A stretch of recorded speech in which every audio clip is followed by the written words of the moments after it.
कहा जा रहा है कि जो पेट्रोल डीजल की मौजूदा प्राइसेस है जिसमें एक हमने बड़ा हाइक देखा, ये शायद वो एवरेज प्राइस थी जो ये हमारा रुपी डेप्रिसिएशन नहीं हुई थी, यानी कि इंटर बैंक की ये जो अभी हमने डेप्रिसिएशन सरकारी देखी है वो नहीं हुई है, ये फैक्टर होनी है। और इसके बाद इस कीमत में यकमुश्त फिर कोई 20-25 रुपए पर लीटर का इजाफा होना है, क्या ये बात दुरुस्त है? देखिए, पिछला जो हमने रिवीजन किया था उसमें एवरेज हमारा 236 रुपये और 90 पैसे 237 रुपये का एवरेज था। अब जो है ये लगभग 265-66 का एवरेज आएगा, तो जाहिर है ये फ़र्क तो ओवरऑल आप क्या है जो प्राइस हाइक आएगी पेट्रोलियम प्रोडक्ट्स की, खासतौर पर पेट्रोल की, वो कितनी आनी है, मस्ट है, मतलब पहली मार्च तक? मेरा अंदाज़ा है 25 से 30 रुपये पेट्रोल पे आएगी और डीजल पे लगभग 10 या 12 रुपये। गोया कि ये एक नया फैक्टर होगा इन्फ्लेशन को हाइक करने में। यस। अच्छा, ये फरमाइएगा कि ये जो हमारे इक़दाम हैं, जो फ्यूल बेस्ड हमारे मसाइल हैं, कि जाहिर है कि हमें, जैसे कि शुरू में समी साहब ने कहा कि इंडिजनाइजेशन की बड़ी ज़रूरत है।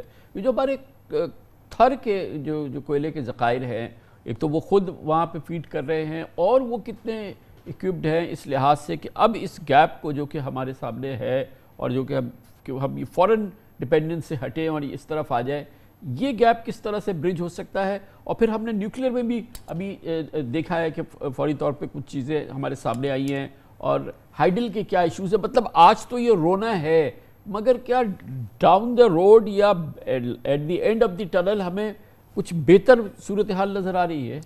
जी, इसमें बिल्कुल देखें, हाइडल तो जो है वो सीजनल बेस्ड होता है। जब सर्दियाँ होती हैं तो हाइडल की जनरेशन कम हो जाती है, तो हाइडल कैपेसिटी तो वैसे भी इंक्रीज़ होनी चाहिए, वो एक स्ट्रेटेजिक एसेट है। उसके बाद जो है वो आप न्यूक्लियर आ जाते हैं, वो भी मस्ट रन प्लांट है, वो भी टॉप प्रायोरिटी पे होता है। फिर उसके बाद जो है वो रिन्यूएबल एनर्जी आ जाती है। रिन्यूएबल में भी जो है वो क्वांटम बहुत कम है हमारे मिक्स में। फिर उसके बाद हमारे पास एक बहुत बड़ी तादाद जो है वो इम्पोर्टेड कोल पावर प्लांट्स की लग गई है, जिसको हुकूमत को ये चाहिए कि स्लोली एंड ग्रेजुअली जो है वो लोकल कोल पे शिफ्ट करे।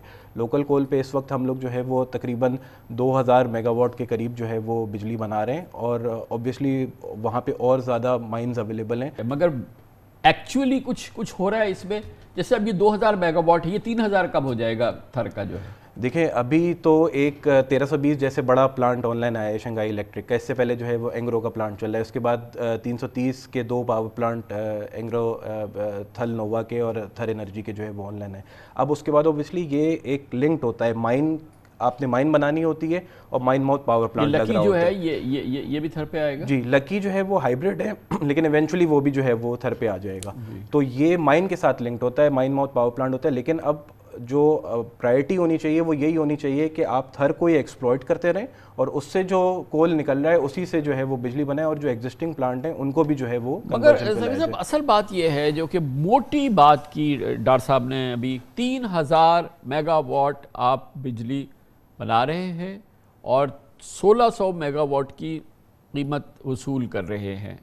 असल तो ये है कि जब हम ये 1400 को एक इंसानी नंबर पे लेकर आएंगे जहां पर आधी बिजली आप बना रहे हैं और इतनी महंगी बना रहे हैं और उसकी अदायगी नहीं हो रही, तो वो मुल्क तो चल ही नहीं सकता ना। ये सब बातें तो हमारी बेकार हो जाएंगी। उस सिमत में क्या हो रहा है और वो क्यों कोई हुकूमत कामयाब नहीं हुई गैप को ब्रिज करने में? 2-3 चीज़ें। एक तो ये कि लॉन्ग टर्म प्लान की ज़रूरत है पूरा। इसके अलावा मेरे हिसाब से एक गवर्नेंस का स्ट्रक्चर की ज़रूरत है जो पीएम को डायरेक्ट रिपोर्ट कर रहा हो। तीसरा, जो रेगुलेटर है हमारे ओगरा नेपरा, इनको यूनिफाई करने की ज़रूरत है कि जो है एक वो हो रेगुलेटर आपका और एक थिंकिंग सेल हो जहाँ एक्चुअली आपको पूरे कंट्री में फ्यूल सप्लाई, फ्यूल प्राइसिंग के ऊपर कहीं जो है वो थिंकिंग हो जो डायरेक्ट टॉप लेवल पे रिपोर्टिंग हो।